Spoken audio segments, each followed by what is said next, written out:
राधे राधे। तो आज मैं फिर से आप लोगों के लिए कथा लेकर आई हूँ। भगवान शिव और कृष्ण जी का मिलन।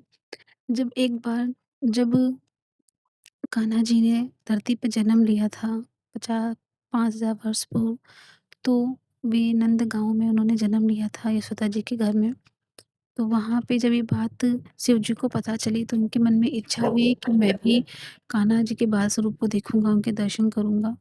तो वे सोचते हैं कि कैसे हम मिलेंगे, तो वे एक साधु का भेष बना के धरती पे जाते हैं, नंदगाँव में जाते हैं और वहाँ घूमने लगते हैं। तो वहाँ पे लोगों के द्वारा पता चलता है कि सिद्ध महापुरुष हैं और ये वो लोगों की और ये भविष्य बताते हैं। तो ये बात यशोदा जी को पता चली, तो वे उन्हें बुलाती हैं घर पे कि एक गोपी लेकर आती है शिव जी को, कहती कि सिद्ध पुरुष है ये, आपके लल्ला का भी भविष्य बताएँगे।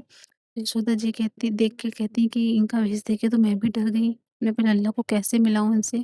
तो वे लेके नहीं आती हैं, तो भगवान शिव जी की इच्छा होती है उनसे मिलने की, वे ज़िद पे आ जाते हैं, वो कहते हैं कि नहीं, मुझे पहले दर्शन करवाओ तब मैं भविष्य बताऊँगा। तो यशोदा जी कहती है तुम्हारा भेष देख के तो मैं भी डर गई, मैं अपने छोटे से लल्ला को तुम्हें से कैसे मिलवाऊँ? मैं नहीं मिलाऊँगी। तो वे नहीं मानते हैं। तो वो यशोदा जी कहती ठीक है तुम यहीं रुको, तो वे अंदर जाती हैं और थाल में भेंट के लिए कुछ वस्तुएँ लेकर आती हैं, कहती ये लो। तो भगवान शिव जी कहते हैं कि मैं तो यहाँ पे लल्ला के दर्शन करने आया हूँ, मुझे बस उसी के दर्शन करा दो, मुझे भेंट नहीं चाहिए। तो श्रद्धा जी कहती हैं कि नहीं, मैं नहीं कराऊँगी, मैं बाहर नहीं आऊँगी लल्ला को लेके, आप चाहे कुछ भी कर लो। तब वे ज़िद पकड़ के बैठ जाते हैं, कहते ठीक है तो मैं भी यहीं बैठा रहूँगा द्वार के बाहर, जब तक आप अपने लल्ला को दर्शन नहीं करा देगी तब तक मैं यहाँ से नहीं जाऊँगा।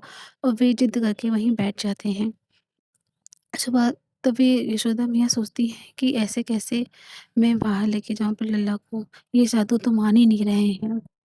फिर जब ये बात मन ही मन शिव जी कहते हैं कि हे प्रभु, ये कैसी लीला है कि आप मुझे अपने दर्शन नहीं दे रहे हैं, अब आप ही कोई लीला करो।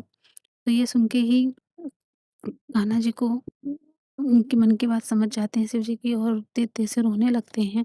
रो-रो के उनका चेहरा लाल हो जाता है। तो यशोदा जी घबरा जाती हैं कि मेरा लल्ला क्यों रोने लगा? तो वे क्या करती हैं कि वे फिर कहती हैं ठीक है अच्छा।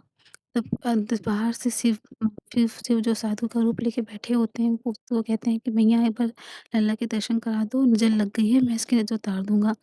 तो वे कहती हैं ठीक है। तो वे बाहर लेकर आती हैं लल्ला को और शिव जी को देती हैं गोद में। शिव जी उनके दर्शन करते हैं और बहुत ही खुश होते हैं और कहते हैं कि हाँ, दोनों लोग आपस में मन ही मन प्रणाम करते हैं और कहते हैं, यशोदा जी से कहते हैं शिव जी कि इनकी नज़र मैंने उतार दी आपके लल्ला की, जब तक ये धरती पे रहेंगे इनको कोई नज़र नहीं लगेगी।